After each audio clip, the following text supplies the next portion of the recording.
Vladimir Putin once again standing strong, saying that the West's attempt at global dominance will fail and that Russia will prevail in Ukraine. Now, according to the Biden administration, Putin is slow rolling this. It's kind of what I expected. And they feel that he's trying to bait the U.S. into crossing the line, or bait NATO into crossing the line, so that they can be justified in their use of force. Welcome to the future of warfare. Everyone's saying, I'm not touching you, while Russia is actively invading a country and civilian residences and cities are being destroyed. And it's kind of brutal. But outside of Russia, there is a fear that this could escalate beyond just a Ukraine-Russia conflict and just NATO-Russia. Obviously, we've talked about the fear of China getting involved in some kind of war or making this some kind of World War III. Depending on who you ask, they'll say World War III has already begun. We just can't keep trying to, we can't expect World War III to look like some kind of movie or like World War II. Certainly, China right now is taking advantage of what's happening in Ukraine and with Russia to try and subvert U.S. interests. Previous reporting just the other day, Saudi Arabia may switch off the dollar in terms of sales with China for oil and use the yuan. This, of course, will begin the unseating of the U.S. reserve currency. It could be very serious for global stabilization, but more so for American authority around the globe. Now we've got new breaking news. The United States will deploy thousands of troops in the Northern Territory of Australia after Australia admitted war with China is possible. We also have reporting that the U.S. and Japan are conducting combat drills amid a growing fear about a Chinese and Russian threat. This could be nothing. Outside of the Daily Mail, which I think is giving us perhaps a bit of analysis, which may be incorrect, in their framing at least. This is viewed, or at least being reported officially, as just a training exercise in the Northern Territories of Australia. Darwin, to be specific. But this is, my understanding, it's the first time U.S. Army servicemen, I believe it's actually Marines, are being deployed to Australia. And we have already seen the U.S. and Australia, I believe the U.S., Australia, and the U.K. have a defense pact providing military and naval equipment to Australia. China, of course, is already upset about it. All of this has been bubbling up for the past several years, technically longer. And now with what's happening between Ukraine and Russia, these tensions between Australia, the UK, the US, China seem to be, well, persisting and hopefully not escalating, but it may be the case. We already saw a lot of tensions previously when the US did their elephant walk in Guam, but then all of a sudden pulled our Air Force out of this, off this Air Force base, scared that Chinese missile strikes could hit our airbase and wipe out all of our air power seemingly instantly. We've had China send in their strike group in the South China Sea and the Strait of Taiwan, the U.S. then doing the same thing, and all of this well before there was a ground war in Ukraine. Of course, now the United States is issuing a warning to China not to subvert our interests amid the ongoing conflict with Ukraine and Russia. Will China listen? I think it's kind of sad and pathetic, but I guess it's better than nothing. You know, having the U.S. go to China and be like, don't you do it, when China's already doing everything, seems pointless. Will China back down? I don't see why they would. Will Russia back down? I don't see why they would. Joe Biden is weak. The U.S. administration is weak. Our country is fractured politically and culturally. Now is the time to strike. For China and Russia, the iron is hot. So when we get reports that U.S. Marines are being deployed into Australia for a 6-month training mission, you must look at the greater context around what is happening around the world and what has happened already between the U.S., Australia, and China.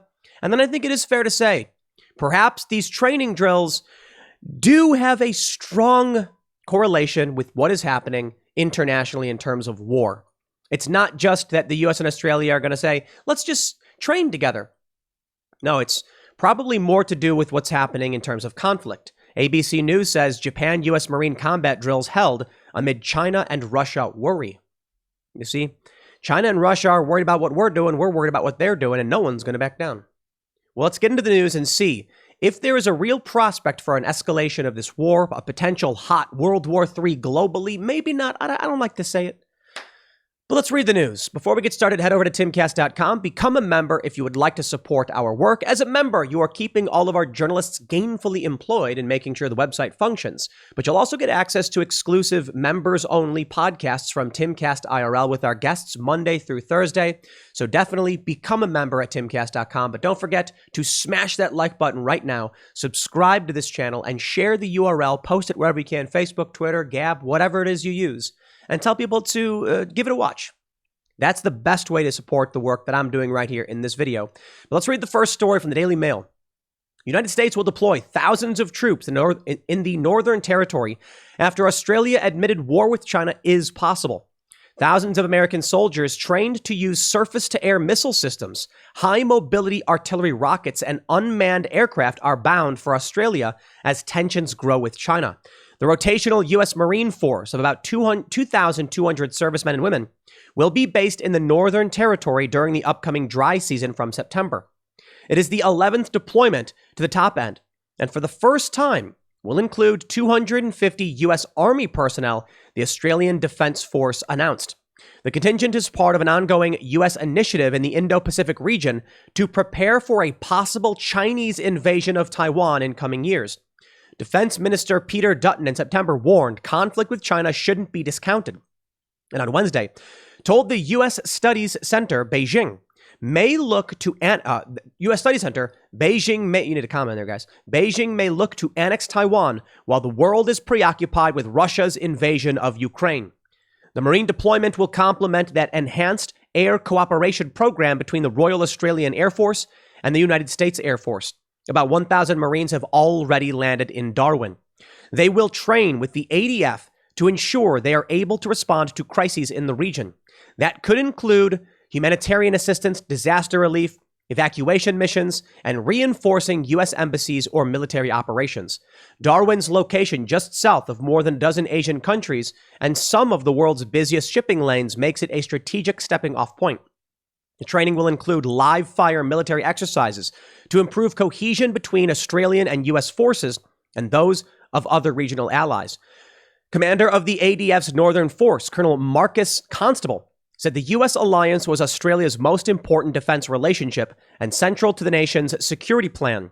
We can see here the Daily Mail has included a sea power between the allied forces and China. Interestingly, we can see they show China's naval power: 15 nuclear submarines, 58 non-nuclear submarines, 2 aircraft carriers, 0 cruisers, 40 destroyers, 41 frigates, 72 corvettes, 9 amphibious assault ships, and 235,000 personnel. This is what I find fascinating, however. Take a look over at the United States. 68 nuclear-powered submarines. No non-nuclear powered submarines. We've got 11 aircraft carriers, 22 cruisers, 70 destroyers. We don't have any frigates or corvettes.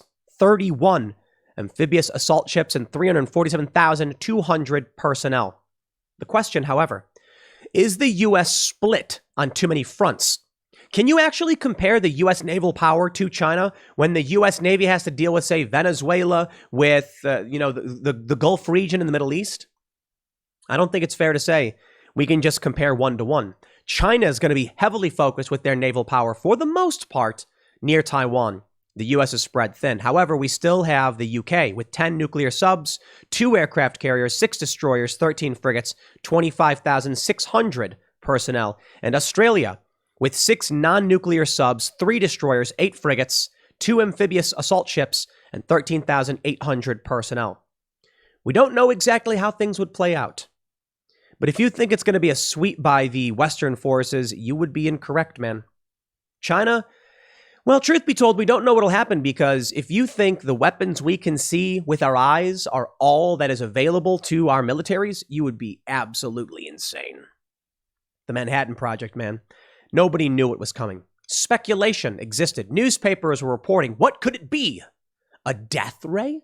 Yeah, they actually thought the U.S. may have been building like a low-orbit ion cannon. I'm kidding. But they thought it was some kind of like death ray, some kind of explosive perhaps, but they didn't quite understand that we were building the atomic bomb. And then we flattened 2 Japanese cities with it. Well, now, we're not flattening Japanese cities. We're actually working alongside Japan. Truth be told, I think when you look at the flattening of Hiroshima and Nagasaki, then you look at the U.S. occupation of Japan, yeah, maybe they were just conquered outright overnight thanks to what we would call a gravity bomb. That is when you have a bomber just drop the atomic bomb. You also have ICBMs, which are the, intercontinental ballistic missiles that launch into space and then come down, or technically the stratosphere is not necessarily space. I don't know. Maybe it is. I don't know. This report from ABC News discusses also the fears of escalation with a war with China and how the U.S. and Japan are preparing. ABC News reports Japanese and U.S. Marines had their first airborne landing and combat training together on Tuesday near Mount Fuji, as the two allies strengthen military cooperation amid growing maritime activity by China and Russia in the regional seas. Japan has been expanding its defense budget and capability for about a decade and is now revising its key national security strategy in the face of threats from China, North Korea, and now Russia. On Tuesday, 400 troops from Japan's Amphibious Rapid Deployment Brigade and 600 U.S. Marines based on Japan's southern island of Okinawa jointly practiced landing and combat operations in a scenario of an enemy invasion of a remote Japanese island using tilt-rotor Ospreys, those are cool by the way, amphibious armored vehicles, and artillery such as the M777. Ospreys are so cool. Have you ever seen them? Okay, they look like planes, but they can their props, propellers, can go forward or up. So they can go straight up and then go forward. That's so cool. Where we live in Maryland, we see them flying overhead sometimes. Maybe you see them flying overhead in your cities. I think they're just really cool vehicles, by the way. Man, I tell you what, this stuff's been around for kind of a long time, relatively, as far as I know. And it's just, there's some cool stuff. I mean, Chinooks are cool. It is cool to see Ospreys, I gotta admit. You see a plane, it's like you get it, you know how planes work. You see a helicopter, like we generally understand it. But both, that's cool. Anyway, I digress. The exercise comes at a time when Russia's invasion of Ukraine has intensified worries about what could happen in East Asia, where China's growing assertiveness has escalated tension around Taiwan. While Japan has shifted its security focus to the southwest, it also faces Russia's growing naval activity and its increased cooperation with China. Chief Cabinet Secretary Hirokazu Matsuno said the Japanese Navy spotted a fleet of 6 Russian warships Monday, passing the Soyuz Strait between Hokkaido and Sakhalin as part of Russia's major naval exercises days after another Russian fleet crossed the Tsugaru Strait between Aomori on the northern tip of Japan's main island and Hokkaido. I mean, that's pretty crazy, to be completely honest. They're getting pretty close to Japan. We also had reporting not that long ago that Russian helicopter violated Japanese airspace, around the same time violating Swedish airspace. Yo, Russia, what are you doing? Yeah, Vladimir Putin seems to be ready to go out with a bang. And that kind of desperation and this kind of aggressive behavior is seriously worrying. Look, I got my complaints with what the United States does, but Vladimir Putin is the one swinging the club right now. People got to understand, you got to take a look at a map of the world. Did you know that Russia, I think it's like 50 to 100 kilometers from Japan? Russia borders the Koreas, North Korea specifically, and it also borders Finland. Technically, Russia also borders Poland, and I think, is it Lithuania? With Kaliningrad. Yeah. Russia is massive. However, some reports have come out saying that things aren't going as well as Vladimir Putin would have liked in Ukraine. That may be the case. Personally, I don't believe Russia is losing. That sounds kind of absurd. Why would Russia, a massive power, be losing to Ukraine? Could be because NATO forces are supplying the Ukrainians. Maybe we just don't know to the extent. We do know that Biden is offering up money, so that could be the case. But back to the point. We're hearing that Russia is being forced to pull in troops and forces from the east of Russia to bolster its operation in Ukraine. Maybe. We're also hearing that Russia, well, let me just read you the headline. Russian state TV discusses how Putin could invade NATO Baltic states and force Sweden to declare neutrality. It's just TV. It's some crazy people on TV. What does that mean? When you get like Rachel Maddow saying her crazy stuff, we should not be taking her seriously. But you need to understand that she absolutely led the charge for what? tens of millions of conspiracy-driven lunatics who thought Donald Trump worked for Russia. She nearly cried when it turned out it wasn't true. That's a scary prospect. You think about what this means in Russia when their TV is coming on and saying, we can do this. What happens when you get public support for it? It's not a question of if Russia can win. It's a question of if Russia is willing to start the conflict. Because if it does come down to war between Russia and NATO, everyone gets hurt by it. Any fight you can avoid is a fight you've won.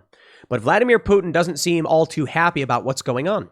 I mean, with everything. It looks like Russia is on the verge of becoming a vassal state to NATO, and Russia is just like, no thank you. The Daily Mail reports a former senior officer in the Russian army laid out a battle plan on state TV, which includes the Russian army invading the NATO Baltic states and parts of Sweden, a politically neutral country. Speaking live on TV, channel Rossiya 1, retired Russian military colonels gestured to the map showing Gotland, Sweden's largest island with a population of around 58,595, circled in red.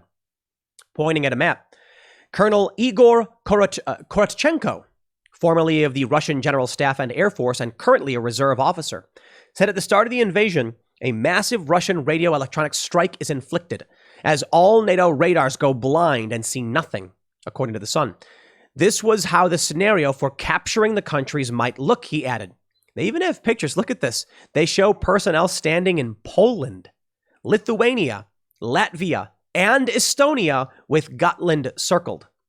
Of course, you see Kaliningrad right here, actually labeled out. Kaliningrad is not connected to mainland Russia, but it is a Baltic Sea port. It is north of Poland and southwest of Lithuania, and it is a Russian oblast, a Russian state, effectively.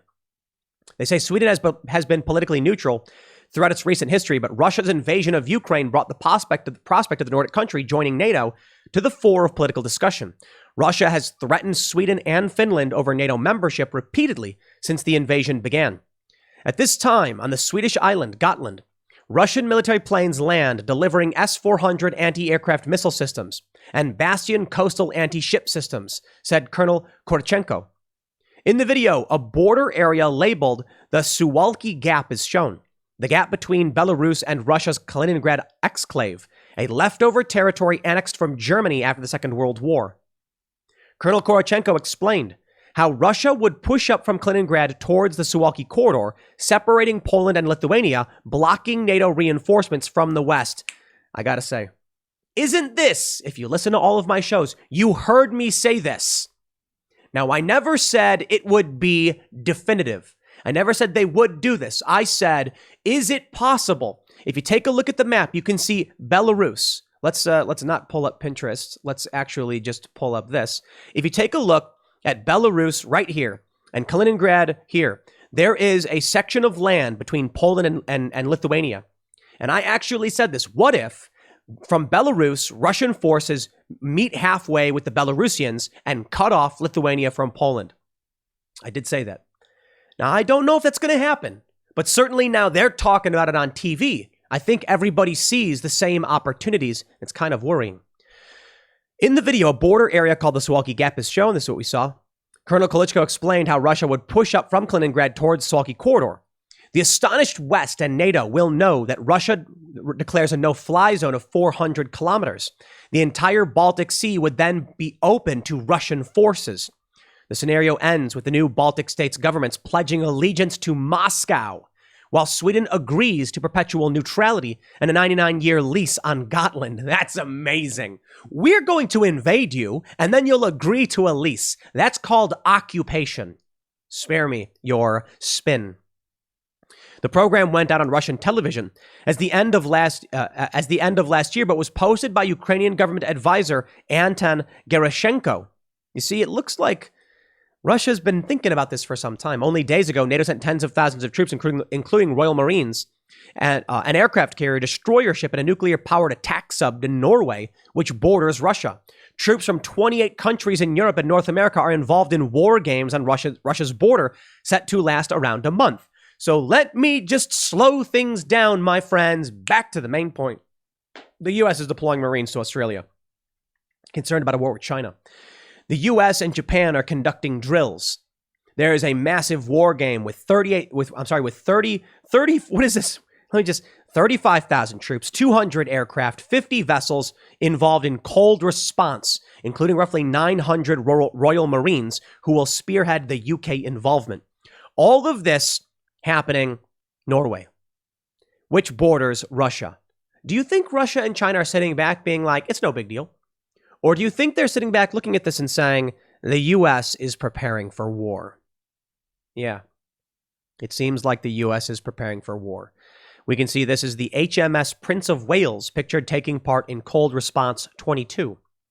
An air crewman looked at the door of his Merlin Mk2. F-35s from 207 Squadron RAF Marham conducted a flyby of the NATO flagship HMS Prince of Wales whilst in the area conducting training with the ship. I hope nothing really comes of this. But Vladimir Putin ain't backing down. In this story from Reuters, Putin says Russia will achieve its goals in Ukraine, won't bow to the West.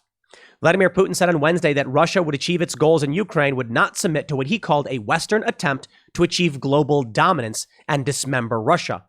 Putin said Russia was ready to discuss neutral status for Ukraine 3 weeks into a war that has killed thousands of people and forced millions of Ukrainians to flee their homes. Let me just say for a moment, my friends, the videos coming out of Kiev are nightmarish. I remember seeing photos of Aleppo, Syria, and how beautiful this country was. And then the photos after the war, and it's terrifying. And now we're starting to see the exact same thing happen in Ukraine. Life's not easy, and life is not fair. The reality is there's conflict. It exists. Western forces want to exert influence over Ukraine and gain access to energy production and distribution. Yes, NATO very much wants global dominance. They don't want anyone to be able to challenge them. Russia doesn't want to be a vassal state to NATO. And thus, Vladimir Putin is willing to do whatever it takes. And that's a dangerous prospect. But who's at fault? Everybody's done something that's pissed somebody else off. Do we want to submit to one global authority? I don't believe it is entirely wrong to say a single global authority is a bad thing. You got many people saying, the globalists, they want to take over, and the elites. Well, let me tell you this. Globalism is not bad. That's right. I've said it before and I'll say it again. What is bad is authoritarian globalism. What is bad is our constitution being subverted in the name of globalism. If globalism ultimately is an international system of courts that prevents war from ever happening, for the most part, and the United States retains its borders, its sovereignties, and its right to control what happens internally, and it can negotiate trade agreements with other countries. But in the instance of disputes, instead of war, we have a global legal system by which there are judges and decisions to be made. I love the idea. I really do. Put it this way. In the United States, we can secure our borders. We have a constitution. Our laws are our own, and we elect representatives. Perfect. Let's keep it that way. Now, the United States wants to have an agreement with, say, Mexico over certain issues. That's between the United States and Mexico. As for these trade agreements, perfect. Keep it that way. One day, there is a deal that's broken between two neighboring countries. And one side says, I don't like that you've done this, and I demand my The other side says, no, you can't tell me what to do. Instead of one side just bombing the other, what we would have is an adjudication system on an international level to prevent war. I like the idea. It won't always be perfect. But you think about how things work in the United States with cartels. And this can be, in my opinion, a very libertarian kind of globalism. A lot of people don't like the idea of globalism because what they're referring to is authoritarian, totalitarian, or homogenized global takeover. I agree. All of that's bad. What I mean to say is international treaties for dealing with conflict, I think, can be a good thing. TPP, that was a bad thing. We don't want to go that direction. But I look at it this way. In the United States, we have a problem with prohibition. We prohibit alcohol. And what happens? Black market, murder, death, chaos. Why? Because when you can't legally sell booze, and people will no matter what, people then do it outside of the legal system. When you can't alleviate a problem, let's say, it's the Prohibition era, and I got a bunch of beer, and I say, here's the beer, you owe me money. And they say, nice try, we ain't paying you nothing. And they take the beer and run. What can I do? Violence breaks out. When it is regulated but legal, I sell the beer and they say, haha, what can you do? It's called a lawsuit. You file a lawsuit against them, the courts intervene, and they make sure something is done fairly. I have no problem with a kind of system internationally that allows us to live within our countries and our laws and allow countries to retain their cultures and sovereignty, but have a way of avoiding war. That would be a good thing. So the reason I bring this up, I am not convinced personally that's what NATO would bring about. And I think that's when you hear Alex Jones and others talk about the globalists, they're certainly not talking about preventing war, because I think most people would be like, yeah, if we could always have a diplomatic approach to ending war, it'd be a good thing. No, sorry. What we end up seeing with NATO countries is subversion, deception, manipulation, because they think they're smarter and better than you. And of course, they may come out and say things like, no, we absolutely would love to have what you're describing. Oh, spare me. I don't believe you. We can build a system of negotiations and treaties and stuff. We're kind of starting to see the emergence of this in a certain sense, in that no one wants to be party to this war. The problem is nobody trusts these countries. They have not earned the right to assert any authority over anyone else. Joe Biden is a bad guy. He's corrupt. If someone came to me and said, we're going to appoint this judge in your county, and then you can have your property dispute settled by him, I'd say, no, the dude's crooked. Screw that. I'm protesting. And people are going to resist. Now, what if you had someone respectable and substantially less international authority, and we could prevent war? I'm not saying it's possible. Maybe it's entirely idealistic. But I can certainly understand why you would end up with Vladimir Putin being like, nope, we are not playing that game. But of course, it is Vladimir Putin who invaded Ukraine because he was losing. The reality is, when it comes to international relations, there's always going to be dirty games. When it comes to business, there's always dirty games. I mean, look at it this way. You go for a job interview, and I don't play these games. I really don't. Someone will be like, my minimum salary requirement is $100,000 a year. And they'll go, we'll give you 85. And they go, give me 95. And they'll say, we'll give you 90 and 92.5. Okay, deal. Like, that was a waste of everyone's time. It's not a real negotiation. I don't do that. I go to places and I'm like, I want X amount of dollars. And they say, well, we'll give you X minus, I want X amount of dollars. And I'm like, I'm not here to negotiate. I told you what I want. If you can do it, let me know. I'd appreciate it. Otherwise, I'm not going to waste any more time. If it works for you, it works for me. Otherwise, I'm out. So I'm not a fan of playing these games. Anyway, I digress. Back to the story at hand. Could this escalate to something truly devastating? As you have these attempts at securing global authority and power? Yes, because of crackpot psychopaths like Lindsey Graham. Lindsey Graham doubles down on call for Putin's assassination. Oh, this is just resign. Lindsey Graham should not be. This is. I'm just tired. Lindsey Graham's a bad guy. He's a bad guy. He's a bad guy. Vladimir Putin, for all of his faults and all of his problems, for all of the hate he may get, he runs Russia. You do not want to call for the assassination of someone because you want to negotiate an attempt to alleviate tensions.